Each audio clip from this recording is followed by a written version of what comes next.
5 off-duty lifeguards happen to be taking part in a photo shoot. Halfway through the shoot, a dramatic event unfolds right beside them. It's here, we're going to get off the beach. Ready? The lifeguards patrol until 7 p.m. Just before knock-off, screams come from the water.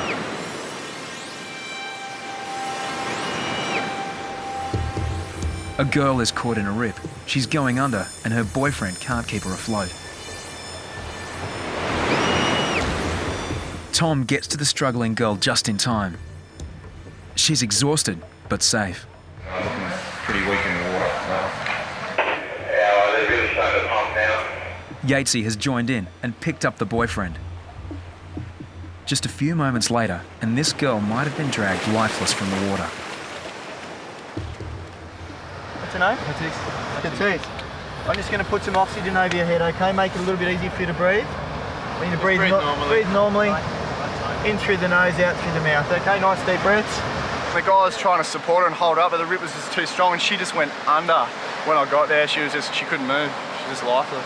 She was underwater, head was underwater. I picked her up by her hair and I said, you okay? And she couldn't say anything, just water just came out of her mouth. I had to drag her up the beach a little bit, she couldn't find her feet. Just when it was heavy, I got there and she was just gone. You want to try sitting up? Okay, nice and slow. Having taken on so much water, the danger's far from over. She's finding it really difficult to breathe through the lungs and she's got a really sore throat. We've had cases in the past where people go home and lie down, they get themselves in a whole lot of trouble because they've got salt water sitting in their lungs. You can open yourself up for pneumonia or bronchitis or whatever else.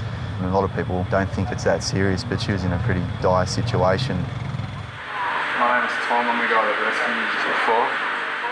That's alright. You feeling a little better? I'm really sorry I had to drag you up by your hair. I couldn't get a grip on you. What was going through your head when you were underneath? Do you think you're going to die? Yeah? My birthday tomorrow. Is it? How old are you turning? 20. Well, happy birthday for tomorrow. I thought I was going to die and make it before my birthday. Well, reborn. Live to die another day. Matisse is off to hospital to be certain water hasn't damaged her lungs. Okay. To save a life without sounding too corny, it makes you feel complete. I can't really put it into words that well, but you do, when you go home at night, you just have this overwhelming sense of well-being. It fulfills every feeling you could ever want to feel as a human. See you guys. The tide's about to change, so I say it'll be full on in probably the next 5 minutes, 10 minutes. With a big swell and thousands in the water, is marshalled flags, signs, rescue boards and extra men. All hell's about to break loose. In the next 5 minutes, lifeguards will rescue 30 people. That bloke's struggling out the back, there's 2 of them. 2 boys, one starting to go under. And there's a girl to their right who's fading fast too. The first rescue board goes in. Bondi Central to jet ski. We got that big guy about 100 metres offshore. Yeah, copy that.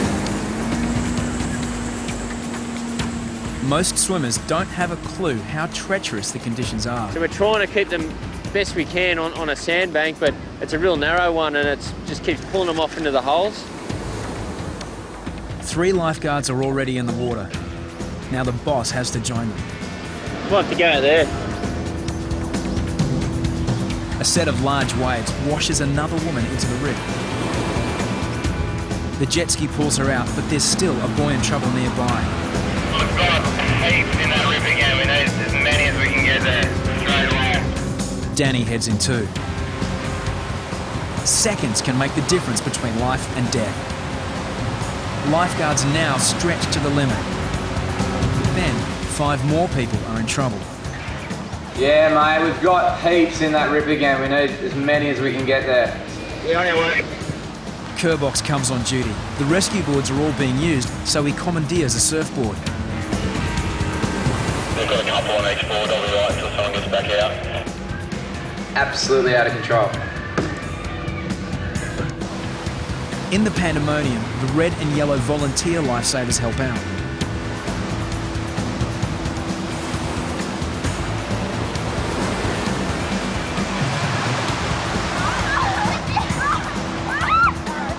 Yeah, they're gone again.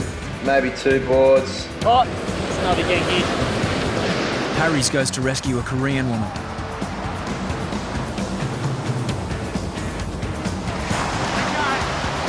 There's no time for niceties when there are more swimmers in trouble.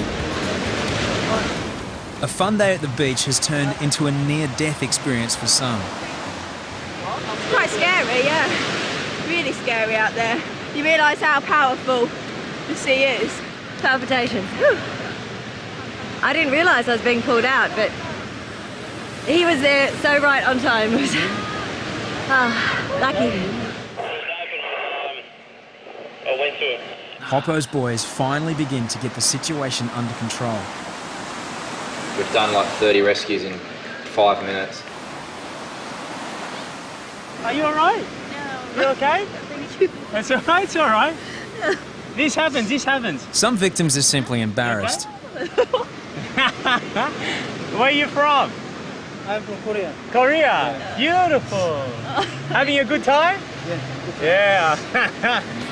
The safest place to swim is between the flags. But even then, things can go wrong.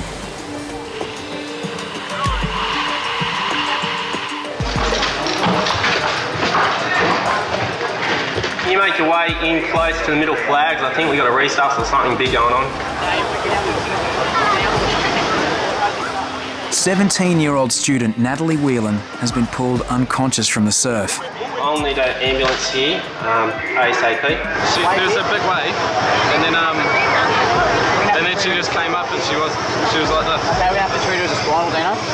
Yeah. The tide's out and the water's shallow. A spinal injury can't be ruled out.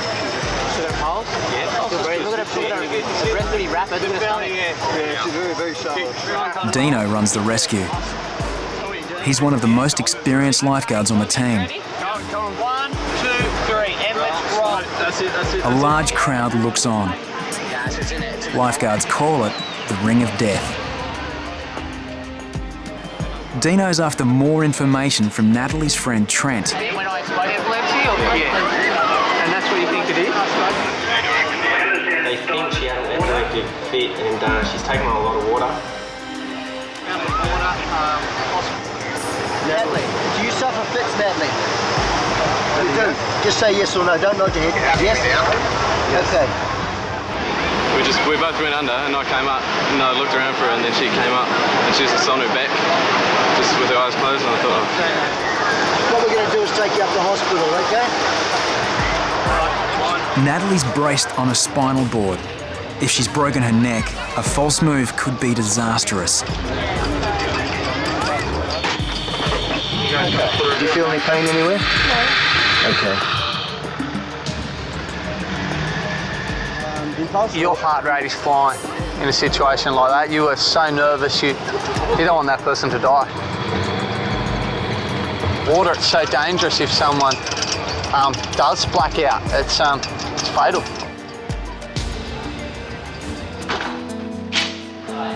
Natalie's arrived at St Vincent's Emergency Department. Scores of people have become paraplegics and quadriplegics after surf accidents on Sydney's beaches. Will Natalie become one of them? The good news is Natalie has feeling in her fingers and toes. It doesn't hurt? No. Excellent.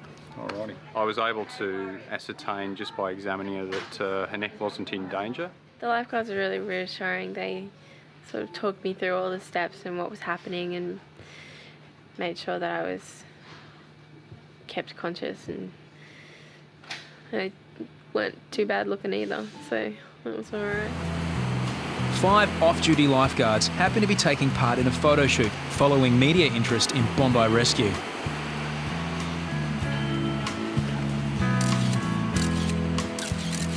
Amongst them is Hoppo, the boss, and Corey, one of the most experienced lifeguards on the beach. Halfway through the shoot, a dramatic event unfolds right beside them.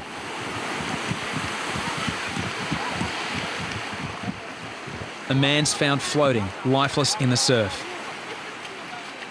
It's here, we've got to get off the beach. Ready?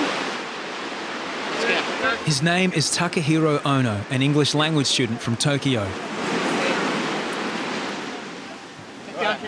No one knows what's happened to him or how long he's been in the water. Right, Mo, no. Someone go and get on the radio. There's a radio on my bike and call for the defib. Yeah. Check pulse, hang on. Hoppo can't detect a pulse. Bagging, come on. He's not breathing. Bagging, come on. Bagging. Tucker is clinically dead. You grab the knife. The boys must get his heart beating again and air into his lungs. It's a male, about 20 years old.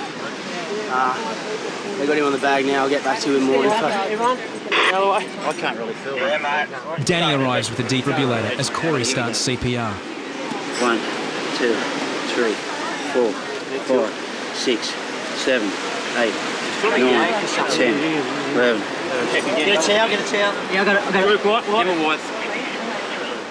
Tucker still has no pulse. Stand clear. Watch out. Everyone stand clear. Stay clear. No touching. Stand clear.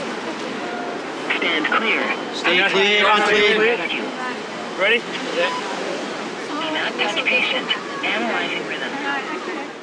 The machine reads Tucker's vital signs. Do not touch patient. Analyzing rhythm. Check pulse. If no pulse, give CPR. Check pulse. If no pulse, give CPR. I can't get one. Start CPR. The defib doesn't work on Tucker first time. 3, 4, 5. The machine needs time to recharge. Corey continues CPR. 11, 12. The ambulance has been called. Paramedics are on the way. Just if you need anything else, give us a yell. Yeah, copy that, Chapo. 12, 13, 14, 15. It's 4 minutes since lifeguards got to Tucker. 1, 2, 3, 4, 5, 6, 7, 8. The machine needs time to establish whether he has any heart rhythm. Stand clear. Run clear. Do not touch patient. Analyzing rhythm. Tucker's had 2 shocks. He's in spasm. Patients rarely survive if they need more than 3 shocks. Tucker's been clinically dead for at least 4.5 minutes. He has 1 chance left. I've lost it. Stand clear. Stand clear. Do not touch patient. Analyzing rhythm. The 3rd shock has finally had an effect. Do not touch patient. Analyzing rhythm. I won't shock again. Try and breathe. It looks like. Still stand clear. Stand clear. Analyzing rhythm. Breathing now. It's all right, mate. It's Check all right. pulse. If no pulse, give CPR. It's got a faint pulse. He's breathing, mate. It's getting stronger. It's got a good pulse. Got a good pulse here. You've been in the water and you swallowed a lot of water, okay? Stay. Just relax, mate. Just relax. We're looking after you, okay? Understand? It's got a strong heartbeat now. Strong heart. Just keep your head there, mate. It's okay. Just giving you some oxygen. It's okay. It's okay. It's all right, buddy. It's okay, mate. Just relax. Just take it easy. Good work, boys. All of us, eh? Good work. Try deep breaths, mate. Okay? As they wait for an ambulance, lifeguards try and piece together the events that almost killed Tucker. What happened to him? I don't know. I love to swim in the water. And he just got kind of floating or what? No one knows how long Tucker was clinically dead in the water. Friends from uni or something. But for 5 minutes, the lifeguards kept him alive on the sand.